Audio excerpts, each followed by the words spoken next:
आणि आता महत्त्वाच्या बातम्या आपण पाहूया। मुंबईमध्ये भाजपच्या सक्रिय सदस्य नोंदणीला सुरुवात। सदस्य नोंदणीचा दुसरा टप्पा आजपासून सुरू। देवेंद्र फडणवीसांकडून सक्रिय सदस्य म्हणून सर्वप्रथम अर्ज दाखल। मंत्रालयाच्या कॉरिडॉरमध्ये उपमुख्यमंत्री एकनाथ शिंदे आणि पवार गटाचे नेते जितेंद्र आव्हाड यांची भेट। एकनाथ शिंदे लोकांशी बोलत असताना आव्हाड एकनाथ शिंदेंकडे एकटक बघत असल्याची दृश्य कॅमेऱ्यात कैद। कथित खिचडी घोटाळ्यामधील आरोपी सूरज चव्हाण यांना मोठा दिलासा। मुंबई हायकोर्टाकडून जामीन मंजूर। 17 जानेवारी 2024 पासून सूरज चव्हाण अटकेत होते। जामीन मिळाल्यानंतर सूरज चव्हाण मातोश्रीवर। सूरज चव्हाण आणि आदित्य ठाकरेंमध्ये गळाभेट। कितीही काळी जादू केली तरी फरक पडणार नाही। जादूटोणा कायद्यान्वये राऊतांवर कारवाई व्हावी। चंद्रशेखर बावनकुळेंची संजय राऊतांवर टीका। देवेंद्र यांच्या विरुद्ध किती काळ्या जादू केल्या, कुणाचे शिंग आणून गाळले वर्षामध्ये नाही तर कुठेही सागरवर, तरी काही फरक पडत नाही। यावर अंधश्रद्धा निर्मूलन समितीने किंवा त्या जे काही त्यांचे प्रमुख असतील त्यांनी गुन्हा दाखल केला पाहिजे संजय राऊतांवर। देवेंद्र फडणवीसांनी वर्षा बंगल्यावर राहण्यासाठी जावं। पुरोगामी महाराष्ट्राचे मुख्यमंत्री आहेत हे त्यांनी दाखवावं। रोहित पवारांची देवेंद्र फडणवीसांवर प्रतिक्रिया। देवेंद्र फडणवीस साहेबांनी आता दाखवून द्यावं की पुरोगामी महाराष्ट्राचे ते मुख्यमंत्री आहेत आणि हे जी काही चर्चा सुरू आहे ती चर्चा बाजूला सारून उद्याच तिथं जाऊन वर्षावर राहण्याची कुठेतरी त्यांनी पुढाकार घ्यावा अशी विनंती करतो। खारघरमध्ये एका व्यक्तीची हत्या, त्या संदर्भात आम्ही पत्र दिलं। रविवारी खारघरमधील हत्येच्या घटनेवर नितेश राणेंची प्रतिक्रिया।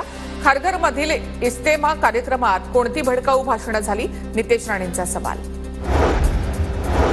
नंदुरबार रेल्वे स्थानकावर सीसीटीव्ही कॅमेरा नसल्यामुळे पणन मंत्री जयकुमार रावल संतापले। जयकुमार रावल यांनी अधिकाऱ्यांना धारेवर धरलं। मुंबई महापालिका मुख्यालयासमोर फेरीवाले आणि पोलिसांमध्ये वाद। फेरीवाल्यांकडून गुन्हे शाखेच्या अधिकाऱ्याला शिवीगाळ केल्यानंतर पोलीस आणि फेरीवाल्यांमध्ये वाद।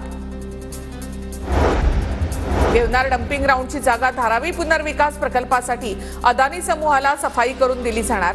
आदित्य ठाकरेंच्या आरोपांवर पालिका आयुक्त भूषण गगराणी यांच्याकडून स्पष्टीकरण। नागपुरात 6 तारखेला होणाऱ्या भारत इंग्लंड सामन्यासाठी नागपूर पोलीस सज्ज। वाहतूक कोंडी टाळण्यासाठी वाहतूक पोलिसांचा ऍक्शन प्लॅन। 550 वाहतूक पोलीस तैनात असतील। शिर्डीमध्ये साईबाबा संस्थानाच्या कर्मचाऱ्यांच्या कामाच्या वेळेत बदल। पहाटे 4 ऐवजी आता सकाळी 6 वाजता कर्मचाऱ्यांची ड्युटी सुरू होणार। दुहेरी हत्या प्रकरणानंतर साई संस्थानाचं मोठं पाऊल।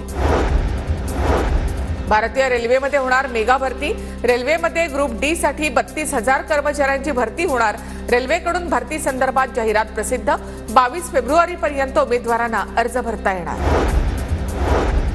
अहिल्यानगरच्या बोदगाव येथील पैलवान बाबा मंदिराच्या सेवेकऱ्यांच्या हत्येमध्ये एकाला अटक। कैलास काशीद असं अटक करण्यात आलेल्या आरोपीचं नाव।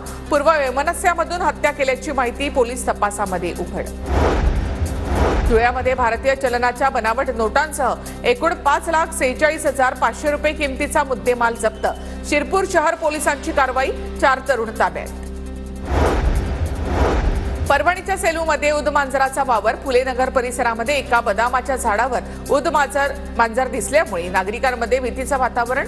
वन विभागानं तात्काळ उपाययोजना करण्याची मागणी। नाशिकमध्ये थंडी अवकाळीनंतर आता उन्हाच्या तडाख्याचा द्राक्ष घडांवर परिणाम। द्राक्षांची प्रतवारी खालावत असल्यामुळे द्राक्ष उत्पादकांच्या डोकेदुखीत वाढ।